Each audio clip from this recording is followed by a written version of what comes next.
licenses for love, or how we choose to deport ourselves after going to bed or before. Good Lord, what right does anyone have in this bedroom? It doesn't matter what the sex is or how many people may or not be there. Good Lord. No, absolutely not.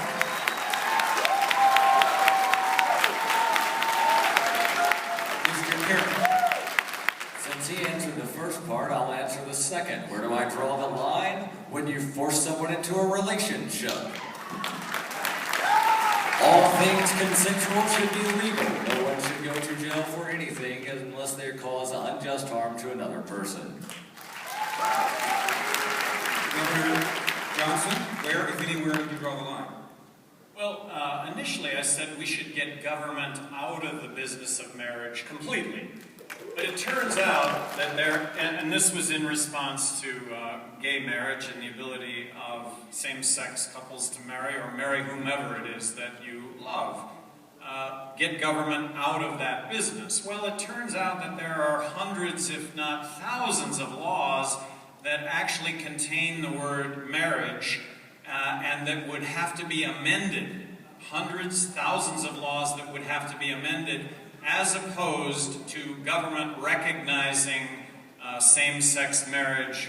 One piece of legislation, that was my then support of one piece of legislation. Mr. Peterson. I believe in a total separation of marriage and state. The government has no business interfering in private contracts between consenting adults, no matter how many.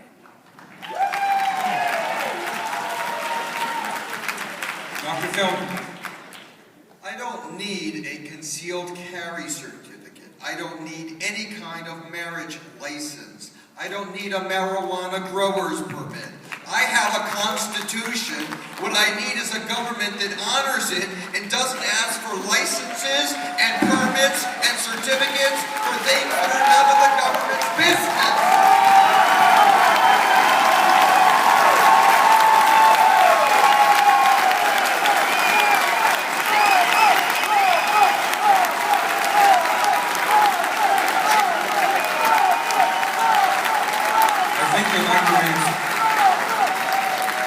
Mr. Carey, North Carolina passed a law that said as to the public sector, one shall use the bathroom that corresponds with the gender on his or her birth certificate. How do you feel about that law? My question is, where does Buck Angel go to the potty if he goes into North Carolina? If you don't know who Buck Angel is, and based on the applause, most of you probably don't, so I'll tell you. Buck Angel is a transgender porn star. Buck Angel was born a female. Buck Angel now looks like Adam Kokesh, only more buff. But Buck Angel still has a vagina. The Republicans in North Carolina say that Buck Angel should go to the ladies' room. I think that is wrong. Governor Johnson. As governor, I did have the distinction of possibly vetoing more legislation than the other 49 governors in the country combined. If this legislation would have been put on my desk, I would have vetoed it. Mr. Peterson. The problem with socialists is that they confuse the distinction between government and society. If it is a government building, then perhaps there should be unisex. But private property owners have the right to discriminate if they so choose, and that is freedom. Dr. Feldman. As a physician, I think it's a very good idea to have two separate bathrooms. One for people who wash their hands and one for people who don't.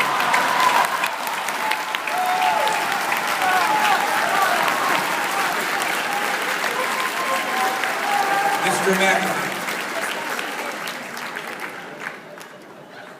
I have traveled extensively, and in much of the third world, people use the bathroom in the street in front of everybody. So from that perspective, I cannot see how anyone could care. I'm sorry. It looks like It looks like some bizarre smoke screen to me. I'm suspicious of everything. If we have that much attention on something so trivial, something else is happening behind it.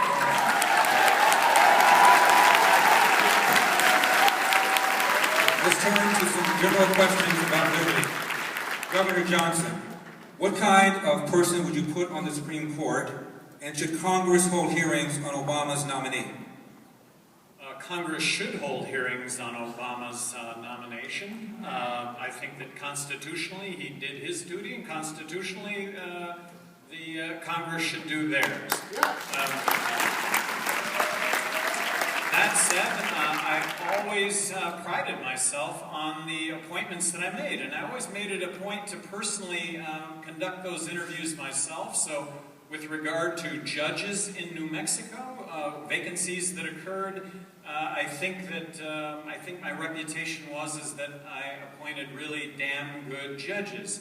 And it was really based on personal integrity, questions that I asked. I would ask the hypothetical: would you administer the death penalty for someone who committed graffiti? The legislature passed the bill, I signed it, the Supreme Court upheld that yes, you could administer the death penalty for graffiti, and here it is. You've got the first case sitting in front of you for graffiti. The guy admits to it. What would you do? Well, a lot of them said, hey, the law's the law, I'd sentence him to death. Some said, well, I don't know. I mean, the best answer of all was, you know what?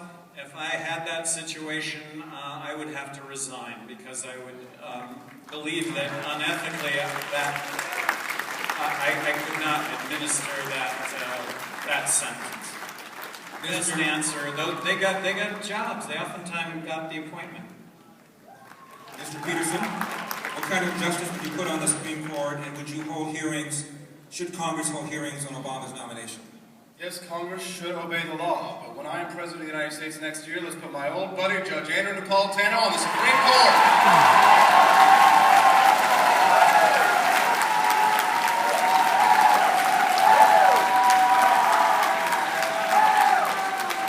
Dr. Feldman. I would appoint a justice with a keen mind, a big heart, a stiff spine, and a knowledge and respect for our Constitution. As far as Obama's nomination of a justice, I want to support the Congress's firm right to do nothing. It's the one thing they do well. Mr. McAfee. What good can any judge do if our system of law is broken? There exist in America more laws than an average reader could read, reading 24 hours a day, 7 days a week for 600 years. Please, why don't we have a budget for law? And every time you throw one in, you have to throw one out. We got by with 10 for thousands of years. So does it matter if we have a broken legal system created by Congress? Jesus could not judge properly.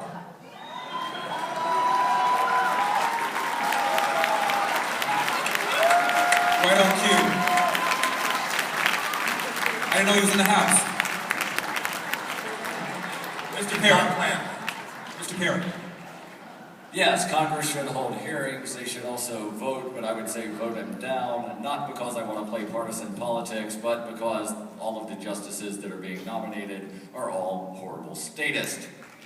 As far as who would I nominate for a Supreme Court vacancy, well, there's a great Supreme Court judge in the state of Arizona who is a libertarian, Clint Bollock. He's a co-founder of the Institute for Justice. He would stand up for your liberty, and I would put him on the Supreme Court as soon as possible. Mr. Peterson. Reportedly, some 83% of law professors are Democrats. As a libertarian,